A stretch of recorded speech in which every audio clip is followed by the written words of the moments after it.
سب سے باعزت اور بااثر خواتین بنی۔ الغرض حجاب کسی بھی طرح ترقی کی راہ میں رکاوٹ نہیں، بلکہ حجاب مرد عورت کی زندگی کی حد بندی ہے۔ اللہ رب العزت جس نے انسان کو پیدا کیا اور اس میں مرد عورت کے دو جوڑے بنائے اور اس نے ان دونوں کے کام کاج کے حدود متعین کیے، کیا آپ ہی بتلائیے مرد ہر وہ کام کر سکتے ہیں جو عورتیں کرتی ہیں یا پھر عورتیں ہر وہ کام کر سکتی ہے جو مرد کرتے ہیں؟ ظاہر میں دنیا کا کوئی بھی ذی شعور انسان اس کا مثبت جواب نہیں دے سکتا، کیونکہ ایسا ممکن نہیں۔ اس لیے جب کہ شریعت اسلام نے مرد عورت کی ذمہ داری الگ الگ رکھی ہے تو جو عورت کی ذمہ داری ہے عورت کو اس میں ترقی کرنا چاہیے۔ شریعت نہ صرف اس کو پسند کرتی ہے بلکہ اس کی حوصلہ افزائی بھی کرتی ہے۔ زمانہ کہتا ہے پردہ تو رکاوٹ ہے بہن، زمانہ کہتا ہے پردہ تو رکاوٹ ہے بہن، مگر حقیقت میں یہی تو تیری حفاظت ہے بہن۔ ترقی صرف چہرہ دکھانے کا نام نہیں، ترقی صرف چہرہ دکھانے کا نام نہیں، یہ تو کردار نکھارنے کا پیغام ہے بہن۔ میں نے سنا ہے کہ اصل پردہ دل کا ہوتا ہے نا شازیہ اپی؟ ہاں بہن، تم نے بالکل صحیح کہا۔ اگر دل میں پردہ ہو تو پھر لباس کوئی میٹر نہیں کرتا۔ بہن بالکل دل کا پردہ ضروری ہے، مگر دل کا پردہ لباس کے پردے سے الگ نہیں بلکہ اس کا آغاز ہے۔ اگر دل میں شرم و حیا ہے تو ظاہر میں بھی نظر آنی چاہیے۔ دیکھو نا، اگر کوئی کہے میرے دل میں صفائی ہے اور باہر کیچڑ میں لتڑا ہو تو لوگ کیا کہیں گے کہ صفائی دل میں رکھی ہے یا گھر میں بھی؟ بالکل ایسا ہی ہے، اگر دل میں پردہ ہو تو آنکھ، زبان اور لباس سب میں نظر آنا چاہیے۔ اسلام نے صرف احساس کا نہیں، اظہار کا بھی حکم دیا ہے۔ اگر دل کا پردہ ہی اصل ہوتا تو بھلا قرآن میں اللہ رب العزت کیوں فرماتے، اے نبی صلی اللہ علیہ وسلم آپ اپنی بیویوں، بیٹیوں اور مومن عورتوں سے کہہ دو کہ جب وہ اپنے گھر سے باہر نکلے تو اپنے چہرے کو اپنی چادروں سے ڈھک لیا کرے تاکہ پتہ چل جائے کہ وہ آزاد اور شریف عورتیں ہیں، تو ان کے ساتھ کوئی چھیڑ چھاڑ نہ کرے۔ دیکھا، اگر صرف دل کا پردہ ہی کافی ہوتا تو اللہ دل کا ذکر کرتا، لباس کا حکم کیوں دیتا؟ دل کے ساتھ لباس کا پردہ دونوں مل کر عزت کی ڈھال بنتے ہیں۔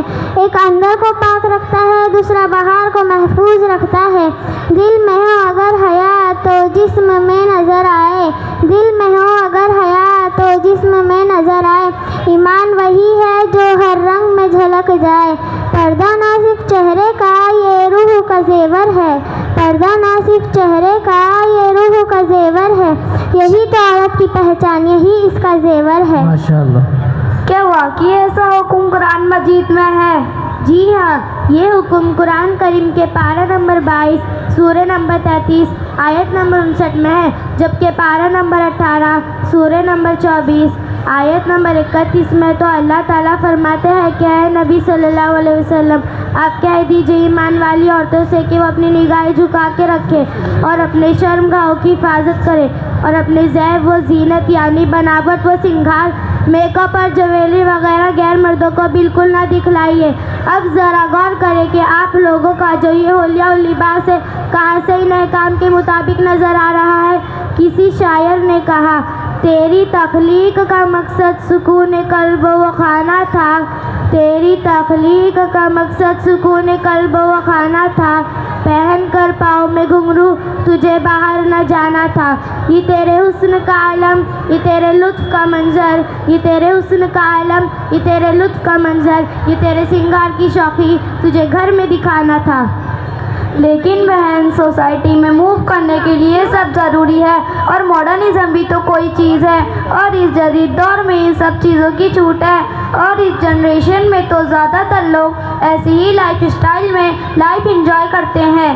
ہے افسوس اپی، آپ بھی سمجھدار ہو کر ویسٹرن کلچر سے متاثر ہو گئی ہو، تو کیا سوسائٹی میں موو کرنے کے لیے ہم ایسی لائف اسٹائل اپنائیں جس سے ہماری آخرت برباد ہو جائے اور جنت سے ہم دور ہو جائے؟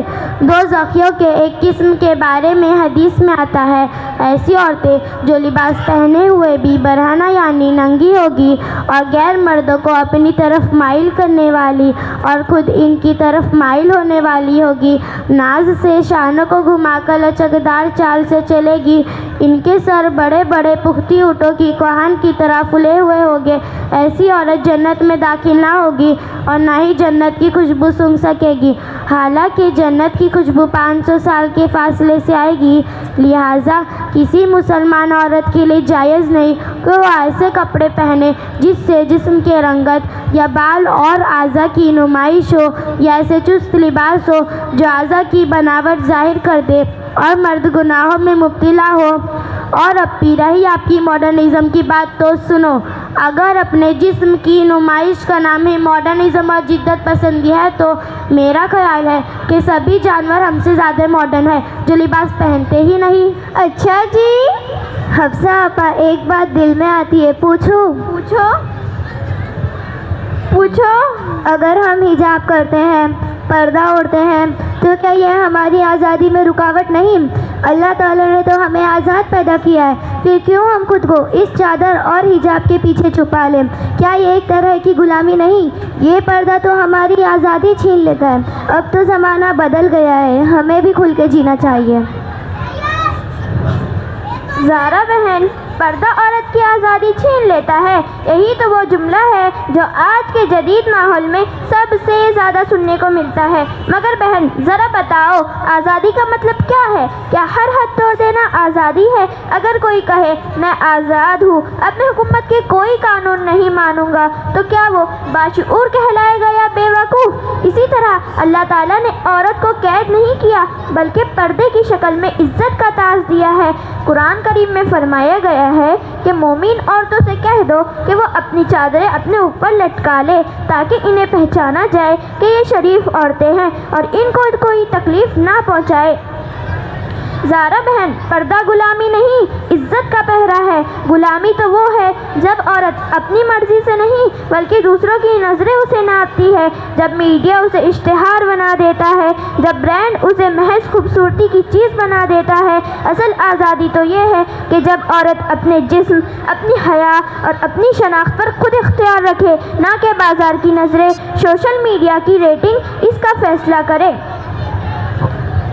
ہلو، واہ، تو مطلب یہ ہوا کہ پردہ ہمارا لاگ ان پاس ورڈ ہے جو ہماری پرائیویسی بچاتا ہے۔ شاید آپ صحیح کہہ رہی ہو، ہم نے آزادی کو بے پردگی سمجھ لیا اور حیا کو غلامی سمجھ لیا۔ جی بالکل بیٹا، اور حدیث میں نبی صلی اللہ علیہ وسلم نے فرمایا حیا ایمان کا حصہ ہے، اور جس میں حیا نہیں اس میں ایمان نہیں۔ اب سوچو ذرا، اگر حیا ایمان کا حصہ ہے تو پردہ اس ایمان کی حفاظت ہے۔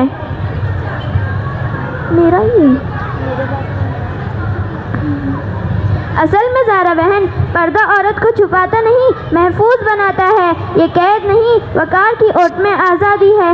آزادی وہ نہیں جو سر راہ رسوا کر دے، آزادی وہ نہیں جو سر راہ رسوا کر دے، آزادی وہ ہے جو تجھے رب سے ملا دے۔ بہن، آپ نے عورتوں کی آزادی کی بات کہی نا، تو یہ عورتوں کی آزادی کا نعرہ اہل مغرب یہود و نصارہ کا دیا ہوا نعرہ ہے۔ یہ سارے انداز ان کے ہی ہے۔ اس طرح وہ ہم مسلمان عورتوں کو گمراہ کر رہے ہیں کہ وہ مسلمان عورتوں کو ویسٹرن کلچر کا غلام بنا دے اور خود ان کو استعمال کرنے میں آزاد ہو جائے، تو وہ عورتوں کی آزادی کی اوٹ میں ان تک پہنچنے کی آزادی چاہ رہے ہیں، اور بہت سی بھولی بھالی عورتیں ان کے چنگل میں پھنس جاتی ہے اور بھگوا لوٹ ریپ کا شکار ہو کر مرتد ہو جاتی ہے اور اپنی دنیاوی زندگی بھی برباد کر دیتی ہے اور آخرت بھی۔ جی بالکل، ہم سمجھ گئی، اور روز بروز ایسے واقعات میڈیا پر آتے ہیں، بہت دل دکھتا ہے۔ اللہ تعالی ہم سب کی حفاظت فرمائے، آمین۔ آپا، آج لگتا ہے ہم نے آزادی کو غلط سمجھا۔ آزادی یہ نہیں جو دل میں آئے کر لو، بلکہ آزادی یہ ہے اللہ کی رضا میں زندگی گزارو۔ ہاں آپا، ہم حجاب کے بارے میں غلط فہمی کا شکار تھے اور جانے انجانے میں بہت بڑی غلطی کر رہے تھے۔ اب سے انشاءاللہ حجاب کی پابندی کریں گے، دینی تعلیم بھی حاصل کریں گے تاکہ شریعت اسلام کے دائرے میں اپنی زندگی گزار کر اللہ کو راضی کر سکے۔